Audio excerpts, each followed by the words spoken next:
आणि आध्यात्मिक सेवा भक्ती करून ईश्वरापर्यंत पोचवण्याचा मार्ग दाखवणारे तुम्ही माझे सद्गुरू.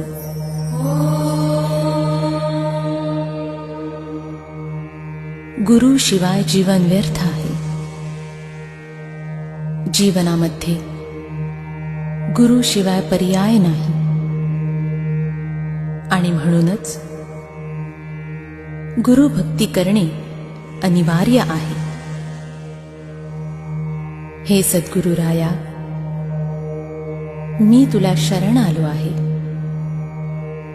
माझे सर्व काही तूच आहेस आणि म्हणून मी तुला पूजणार आहे, भजणार आहे आणि माझ्या जीवनाचे सार्थक करणार आहे.